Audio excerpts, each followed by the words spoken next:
everyone, Sarah here. Rewind Justice brings you revenge stories that will blow your mind. If you're ready, hit subscribe and let's go. I set my phone face down on the table and reached for my water glass. My hand was steady. It had taken them 6 weeks to plan this ambush. They'd pooled money, coordinated schedules, and invited extended family to witness what they thought would be my public humiliation. They had no idea what they'd actually set in motion. The PI, a man in his 50s wearing an ill-fitting suit, stood frozen in the doorway to my parents' dining room, his phone pressed to his ear. Behind him, 23 family members sat around the extended table, forks suspended mid-air, waiting to see what came next. "David," my mother called to the PI. "Is everything all right?" He lowered the phone slowly. His eyes found mine across the room, and I saw the exact moment recognition hit him. The color drained from his face. "Ms. Chen," he said quietly. "I didn't know, we didn't realize." "Didn't realize what?" my brother Marcus demanded, standing up. "Read the damn report. Tell everyone what you found." The PI looked at me again. I took a sip of water and waited. "My name is Alex Chen, and I'd been the family disappointment for exactly 8 years. It started when I dropped out of Harvard Business School after 1 semester. Not because I was failing, I had a 3.9 GPA. But because I'd been offered something better, a position as a junior analyst at a boutique security consulting firm that specialized in corporate investigations and risk assessment. "You're throwing away your future," my father had said, standing in his corner office at Chen & Associates, the mid-sized accounting firm he'd built over 30 years. "A Harvard MBA would have set you up for life." "I'm 23, Dad. I want to work, not study." "You'll regret this," my mother added. She was sitting in one of Dad's leather chairs, her arms crossed. "Marcus is getting his MBA. Your sister Jennifer is finishing law school. And you're going to be what? A private investigator." "Corporate security analyst," I corrected. Marcus, my older brother by 3 years, had laughed. "That's just a fancy way of saying you'll be following cheating spouses and doing background checks." He wasn't entirely wrong, that's how I started. But within 2 years, I'd discovered I was exceptionally good at pattern recognition, forensic accounting, and understanding corporate vulnerabilities. I could look at a company's structure and see exactly where the weak points were, where money was moving in ways it shouldn't, and how seemingly legitimate transactions could hide massive fraud. By 25, I'd been promoted to senior analyst. By 27, I was a partner. And by 30, I'd left to start my own firm. I called it Sentinel Risk Solutions. We didn't advertise. We didn't have a website. Every client came through referral, and every engagement was bound by ironclad NDAs. We specialized in 3 things: corporate due diligence for high-stakes acquisitions, executive background investigations, and forensic auditing for companies that suspected internal fraud.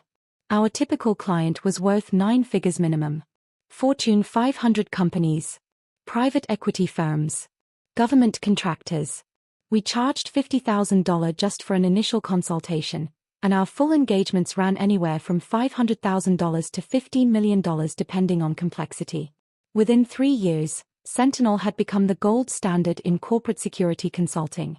We had 42 full-time investigators, partnerships with former FBI and SEC officials, and a network of specialists that spanned 17 countries. I personally owned 100% of the company. No partners. No investors. No board to answer to. Last year, we'd grossed $140 million. My family knew none of this. To them, I was Alex, the dropout who'd wasted her Harvard opportunity to become a private investigator. I drove a 7-year-old Honda Civic. I lived in a modest 2-bedroom apartment in a middle-class neighborhood. I wore clothes from Target and rarely traveled, at least not when they could see. I'd made a deliberate choice early on. I would let them believe whatever they wanted. It wasn't about testing them or playing games. It was about protection. I'd watched too many wealthy families destroy themselves over money, watched siblings sue each other, watched parents manipulate children with inheritance threats. I'd built something that mattered, and I wanted to protect it from the toxicity I'd grown up watching. For 8 years, I'd attended family dinners and listened to their criticisms. Marcus would talk about his latest promotion. He was now a VP at a tech company. Jennifer would discuss her cases, she'd made junior partner at a downtown law firm. Mom would show off photos of their houses, their cars, their vacations. And I'd smile and say, "That's wonderful. I'm happy for you. What about you, Alex?" Mom would ask, her voice dripping with false concern. "Are you still doing that investigating thing?" "I am. Making any money yet?" "Enough to get by." Dad would shake his head. "Such a waste." I never corrected them. I never defended myself. I just showed up, endured it, and left. Until 3 months ago, when everything changed. Marcus had gotten engaged to a woman named Stephanie, and the wedding was scheduled for next summer. At a family dinner in September, Mom had announced they were starting a family contribution fund to help pay for the wedding. "We're each expected to contribute $5,000, Mom said. "It's important we all support Marcus and Stephanie." I'd looked up from my plate. "That's generous, but I think they can afford their own wedding. Marcus makes good money." "It's about family, Alex," Dad said sharply. "Something you've never quite understood." "I understand family just fine. I'm not comfortable contributing $5,000 to a wedding for someone who makes triple my supposed salary." Marcus had leaned forward.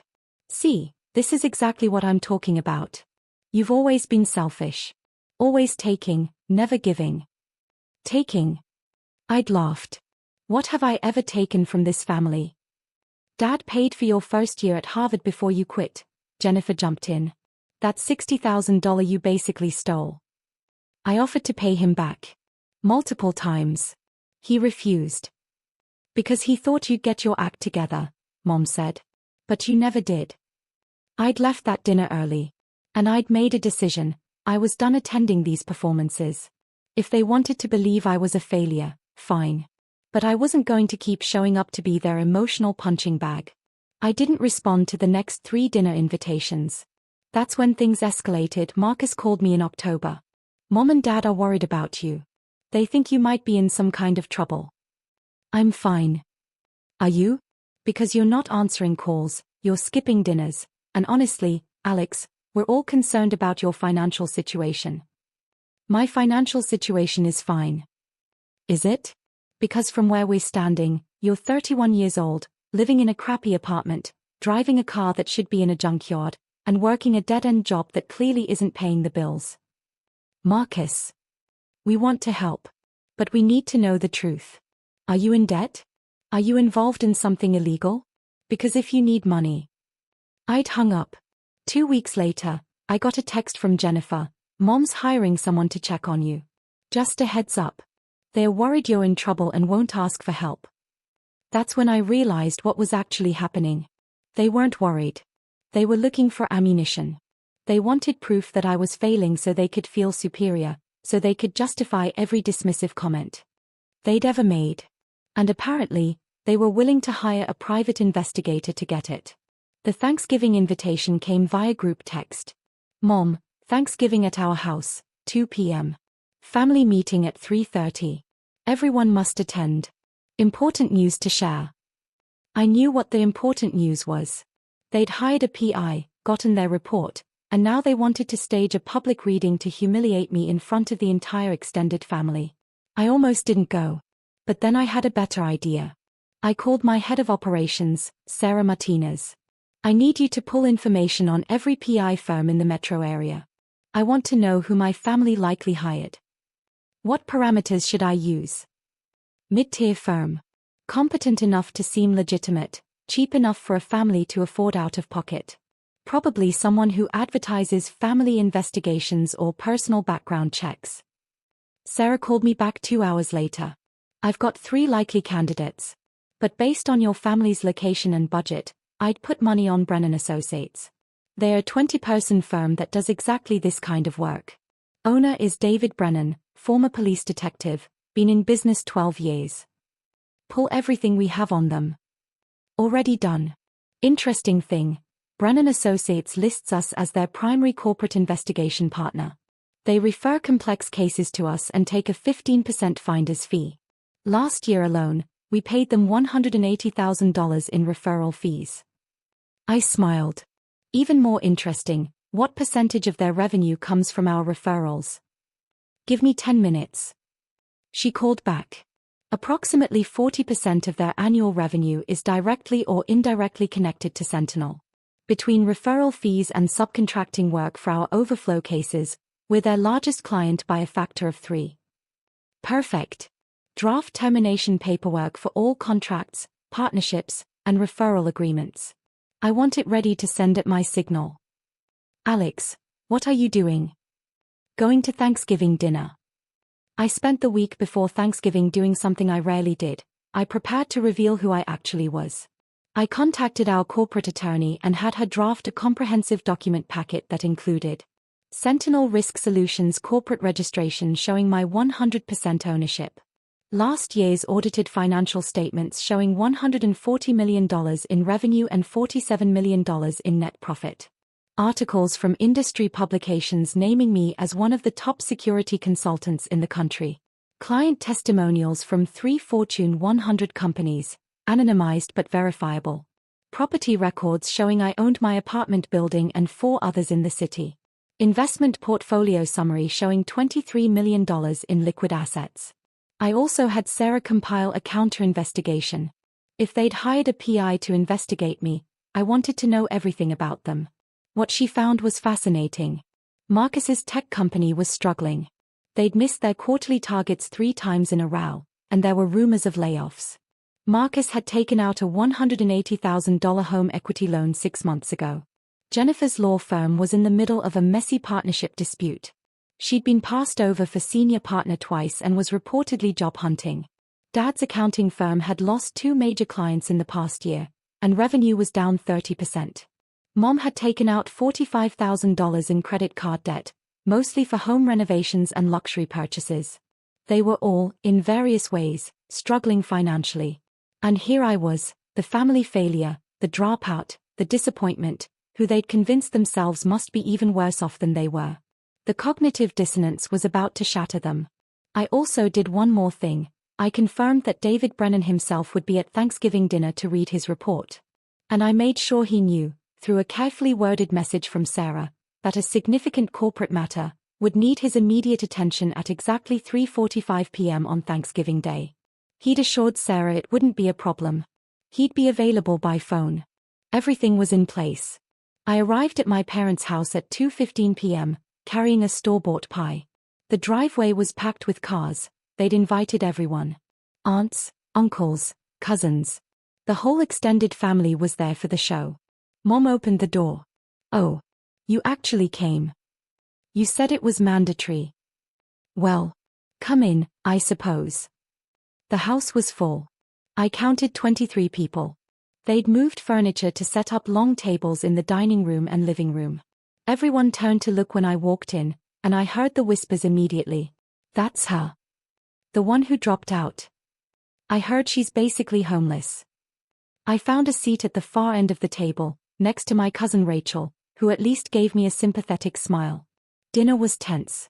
People kept glancing at me, then at my parents, then at a man I didn't recognize sitting near my father. He was wearing a cheap suit and looked uncomfortable. That had to be David Brennan.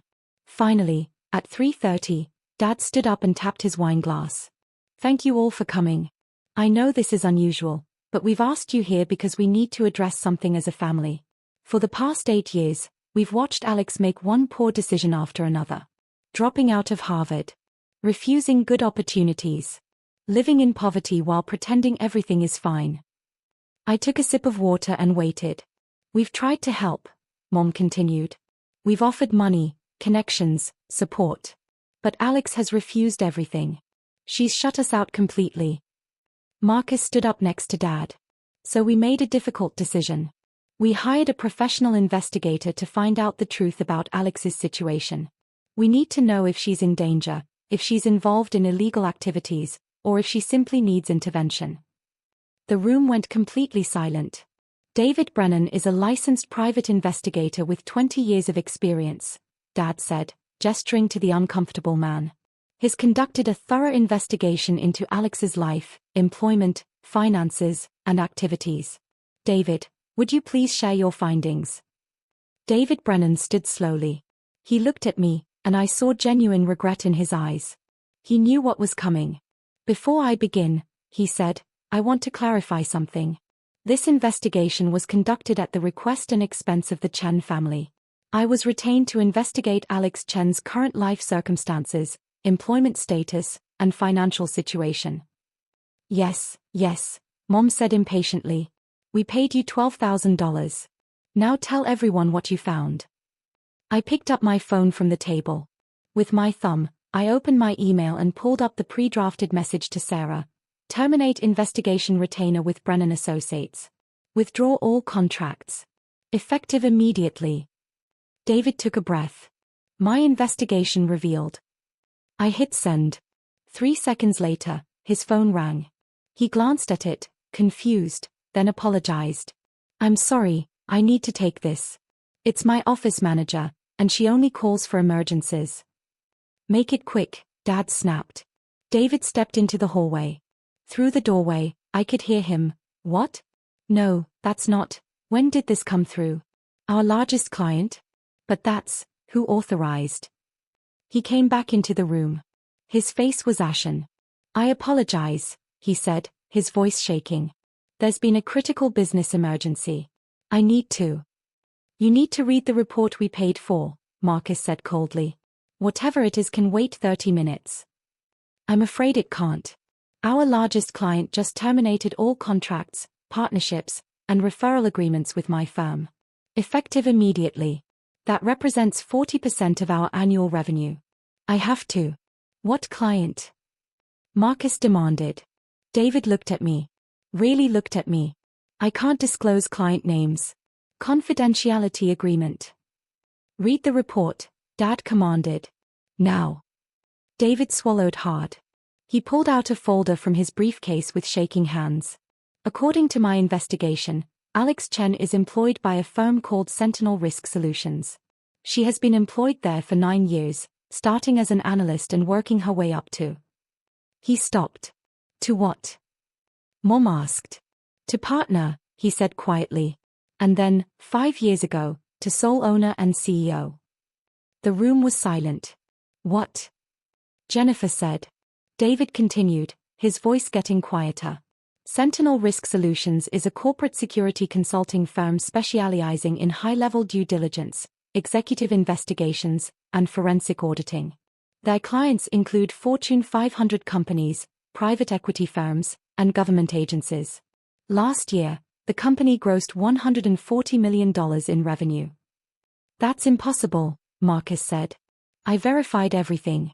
Business registrations, tax documents, client contracts, industry publications. Alex Chen owns 100% of the company. According to the financial records I was able to access, her personal net worth is approximately $30 million, not including business assets. My mother made a sound like she'd been punched. Furthermore, David continued, now looking directly at me, I need to inform you that Sentinel Risk Solutions is, or was, as of 3 minutes ago, my firm's largest client and referral partner. The termination that just came through, that was from Ms. Chen's company. Wait, Marcus said, standing up so fast his chair fell over.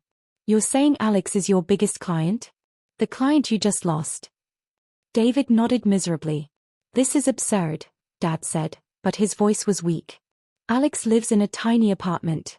She drives a 12-year-old car. I also verified Ms. Chen's assets, David said. She owns the building her apartment is in. She owns 4 other residential properties in the city, all paid in full. The car is registered to her personally, as are 2 other vehicles she keeps in private storage, a Tesla Model S and a BMW 7 Series. She maintains a low profile deliberately. I stood up and pulled the document packet from my bag. I walked to the head of the table and set it in front of my father. Everything he said is true, I said calmly. Those are the documents if you'd like to verify. Dad opened the folder with trembling hands. He looked at the first page, Sentinel's incorporation papers. Then the financial statements. Then the property records. Why? Mom whispered. Why would you hide this? I looked around the room at all of them. Because I wanted to build something that mattered without you people trying to take it from me, manipulate me with it, or destroy it with your toxicity. I watched this family weaponize money my entire childhood. I watched Dad hold inheritance over your heads. I pointed at my aunts and uncles. I watched you all fight over Grandpa's estate for 3 years. I wanted no part of it. But we could have helped you, Jennifer said. We could have supported you. Supported me? I laughed. You just spent $12,000 trying to prove I was a failure so you could feel better about yourselves. Does that sound like support? Marcus grabbed the folder from Dad. This can't be real. You're probably paying this guy to lie. Mr. Chen, David Brennan interrupted quietly. I don't work for your sister. I did work for her company, which as of tonight, I no longer do. Everything in that report is verified and documented. Your sister is exactly who she says she is. But why? Mom asked again. Why come to our dinners and let us think? Because I was giving you a chance to love me without my money, I said. And you failed. Spectacularly. I picked up my phone and opened my email again. I'd prepared one more message. David, I said. I'm curious. Did my family provide you with authorization to investigate my finances? Because typically, you'd need my consent or a court order for the level of financial investigation you conducted. His face went white. Your family assured me that as your parents, they had the right to. They don't. I'm 31 years old. What you did was illegal. I hit send on the second email. This one went to our corporate attorney. I've just instructed my lawyer to file a civil suit against Brennan Associates for unlawful investigation and invasion of privacy. Discovery should be interesting. I'm curious to see exactly what methods you used to access my financial records without authorization. David Brennan sat down heavily. Ms. Chen, please. My firm will be destroyed. The contract termination alone. Should have thought of that before you accepted an illegal assignment, I said. Then I turned to my family. And you should have thought about the consequences before you decided to weaponize a private investigator against me. My phone buzzed. A text from Sarah, attorney filed. Also, should I release the counter-investigation findings? I looked at Marcus, at his smug face that was finally starting to crack, and I made a decision. Actually, I said, before I go, you should know that I did my own investigation. Because I'm very good at what I do. I pulled out my phone and started reading from Sarah's report. Marcus, your company is 3/4 away from bankruptcy. You've taken out loans you can't repay. You're about to be laid off. Marcus's face went purple. Jennifer, your firm is dissolving. The partnership dispute is going to court. You'll be job hunting by February. Jennifer's mouth opened but no sound came out. Dad, your firm lost its 2 biggest clients because of accounting irregularities. The IRS is reviewing your records. Dad slumped in his chair. And Mom, you've racked up $45,000 in credit card debt that Dad doesn't know about. The statements come to a P.O. box you opened specifically to hide them. Mom started crying. So when you pulled your money to investigate whether I was a failure, I said, you might have wanted to look in the mirror first. The room was completely silent except for my mother's sobbing. I'm leaving now, I said. Don't contact me. Don't show up at my office. Don't try to repair this. You had 8 years to love me for who I was, and you chose to mock me instead. That decision has consequences. I walked to the door. Behind me, I heard my brother. Wait, what client was he talking about? What did you mean his firm lost its largest client? I turned back one last time. David's firm does referral work for corporate investigators. They send us overflow cases, and we pay them finder's fees. Last year, we paid Brennan Associates $180,000. This year, it'll be 0. Because I don't do business with people who betray my trust. David Brennan's face was buried in his hands. You could have just asked me if I was okay, I said to the room. Instead, you tried to destroy me. Congratulations. You destroyed yourselves. I walked out. My phone started ringing before I even got to my car. I declined every call. By the time I got home, I had 47 missed calls and 63 text messages. I blocked every number. The next morning, Sarah called. You need to see this. She sent me a link to a local business news site. The headline read, Brennan Associates faces lawsuit, loss of major client. The article detailed how the investigation firm was being sued for illegal financial investigation and had lost its largest client in a single day. It noted that the firm was unlikely to survive the combined financial and legal pressure. David Brennan is offering to settle, Sarah said. He'll testify to exactly what your family asked him to do, will turn over all his records, and will pay damages in exchange for us not pursuing the full lawsuit. Accept the settlement, I said. But make sure he documents everything my family requested. I want it in writing. Over the next week, the dominoes continued to fall. Marcus was laid off from his company. The severance package was minimal, and he had to list his house for sale immediately. Jennifer's law firm officially dissolved. She took a position at a much smaller firm for half her previous salary. Dad's accounting firm was flagged by the IRS for a full audit. 3 of his remaining clients left before it was even completed. Mom's credit card debt was discovered by Dad when a collection agency called the house. They had to take out a home equity loan to cover it. And me? I went back to work. I had a business to run. 6 months later, I was in my office when Sarah knocked on my door. You have a visitor. She says she's your cousin Rachel. I remembered Rachel. She'd been the only one who smiled at me at Thanksgiving. Send her in. Rachel came in looking nervous. She was carrying a folder. I'm not here on behalf of the family, she said immediately. They don't know I'm here. I wanted to apologize. I watched them treat you that way for years, and I never said anything. I should have. Thank you, I said. She handed me the folder. Also, I'm graduating with my MBA in 2 months. I know this is crazy, but I was wondering if Sentinel ever hires people without experience. I'm good with numbers, and I promise I'm nothing like them. I opened the folder. Her resume was impressive. 3.8 GPA, internships at 2 major firms, excellent recommendations. We have a training program for analysts, I said. Starting salary is $85,000. If you're interested. Her eyes widened. Are you serious? I don't do charity, Rachel. But I do believe in giving chances to people who deserve them. Show me you inherited the Chen intelligence without the Chen cruelty, and you'll have a career here. She was crying. Thank you. Thank you so much. Don't thank me yet. The first year is brutal. Talk to me in 12 months. She left, and I turned back to my computer. My phone buzzed. A text from an unknown number. This is your mother. I know you blocked us. Please, we need to talk. Your father is in trouble and we need your help. I deleted it without responding. They'd made their choice at that Thanksgiving dinner. They'd chosen humiliation over love, investigation over trust, and public shaming over private conversation. They'd hired someone to expose my lies and instead exposed their own character. I'd spent 8 years waiting for them to choose me. They never did. Now they'd have to live with that choice. I opened my laptop and reviewed the day's cases. Sentinel had just been retained by a Fortune 50 company for a $8 million engagement. We had work to do. My family had spent $12,000 trying to prove I was nothing. That decision had cost them everything.